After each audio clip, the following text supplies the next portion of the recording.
Sir मैंने ना कुछ पेपर एनालिसिस किए हैं और जिसके बेसिस में मेरे को ये लगता है कि मैं आपको इनकम टैक्स और जीएसटी में कुछ चैप्टर्स ऐसे बताता हूँ जहां से स्टैंड अलोन क्वेश्चंस आएंगे। स्टैंड अलोन क्वेश्चंस मतलब अलग से उनके क्वेश्चंस आते हैं, वो किसी के साथ मर्ज होके नहीं आते। तो मेरे को लगता है कि अगर कोई स्टूडेंट इन चैप्टर्स को अच्छे से प्रिपेयर किया है तो उनके लिए सितंबर एग्जाम्स बहुत बेनिफिटेबल होने वाला है। तो लेट्स सी कौन कौन से चैप्टर्स है। मैंने इनकम टैक्स में बताया, जीएसटी में बताया। एंड तक वीडियो देखना, कुछ अच्छी चीज और बताऊंगा जाते जाते लास्ट में। तो इंपॉर्टेंट है, एंड तक देखो और लाइक करके हाइप भी करना सर। चलो, इनकम टैक्स की बात किया जाए तो स्टैंड अलोन क्वेश्चंस में मेरे को जो लगता है, एक रेसिडेंशियल स्टेटस से एग्जाम में क्वेश्चन आएगा, TDS TCS, capital gain, salary, clubbing, set on set of and return. ये कुछ चैप्टर्स है जहां से स्टैंड अलोन क्वेश्चंस आएंगे। और अगर कोई स्टूडेंट स्मार्ट स्टडी करता है तो आप समझो, अगर मैं मिनिमम भी लेके चलूं तो 16 ये हो गया, 16 प्लस 6 22 प्लस 4 26 मार्क्स तो यहीं पर स्टैंड अलोन क्वेश्चंस पे कंफर्म्ड है। अब एक स्टूडेंट बोलेगा सर ऐसे तो क्वेश्चन 1 में भी computation of total income confirmed है। हाँ, बट वो मिक्स होता है सर, उसमें डिडक्शन भी होता है, आईयूएस भी होता है, आईएचपी भी होता है, सब मिक्स होता है।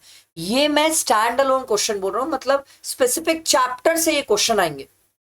तो अब जो स्टूडेंट, कई स्टूडेंट टीडीएस टीसीएस छोड़ के बैठे तो वो एग्जाम में ये मान ले सर 4 से 6 मार्क्स हमारा गया। कोई स्टूडेंट कैपिटल गेन छोड़ के बैठा है तो ये मान ले 4 से 6 मार्क्स गया। कुछ स्टूडेंट सैलरी छोड़ के बैठे 4 से 6 मार्क्स मान ले गया। कुछ स्टूडेंट रिटर्न चैप्टर छोड़ के बैठे वो ये मान ले 4 मार्क्स गया। अब आप क्या छोड़ के बैठे हो, क्या नहीं छोड़ के बैठे हो, ये आपके ऊपर है। बट मेरे हिसाब से एक स्टूडेंट स्टैंड अलोन ये क्वेश्चंस अगर इन चैप्टर्स को प्रिपेयर किया है तो बहुत सेफ साइड पे। इवन क्वेश्चन 1 जो कंप्यूटेशन ऑफ टोटल इनकम का है सर, वो ना भी अगर आ रहा हो, उससे कुछ भी आ रहा हो, तो ये 26 मार्क्स तो वो यहां से निकाल सकता है।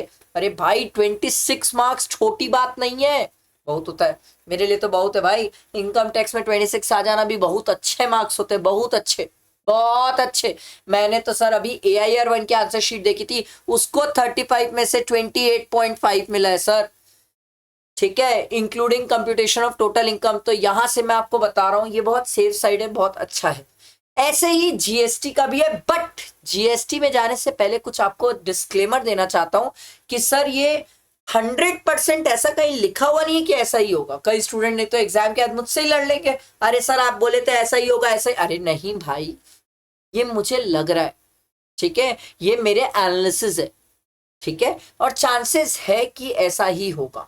ठीक है, जीएसटी की जब बात करूं तो अब जीएसटी में इस चैप्टर से जिससे स्टैंड अलोन क्वेश्चन आ सकते हैं, बट जीएसटी में एक डिस्क्लेमर है, बहुत ध्यान से सुनना, बहुत ध्यान से सुनना। इंस्टीट्यूट क्या करता है जीएसटी में ना, रोटेशन करके क्वेश्चन पूछता है सर ये क्या होता है, ध्यान से सुनना, बहुत ध्यान से सुनना। एक बार क्या करता है, अकाउंट्स एंड रिकॉर्ड्स का स्टैंड अलोन क्वेश्चन पूछता है। अगली बार अकाउंट्स एंड रिकॉर्ड्स को एमसीक्यू और केस सिनेरियो में डाल देता है। एक बार कंपोजिशन स्कीम का स्टैंड अलोन क्वेश्चन पूछता है, एक बार एमसीक्यू में डाल देता है। एक बार टैक्स इनवॉइस का स्टैंड अलोन क्वेश्चन होता है, एक बार एमसीक्यू में होता है। पर अगर आप इन चैप्टर्स को प्रिपेयर करते हो जितने मैंने लिखे हैं sir, other than computation of GST liability, GST liability तो फिक्स है, वो तो सभी को पता है, वो तो आ ही रहा है, उसका क्या सोच रहे हो सर, वो छोड़ दो। अदर देन दैट अगर आप ये प्रिपेयर करते हैं तो मुझे ऐसा लगता है कि आउट ऑफ 35 मार्क्स, मैं सिर्फ 35 एमसीक्यू की तो बात ही नहीं कर रहा, 35 में से आप 25 तक तो पहुंच जाओगे।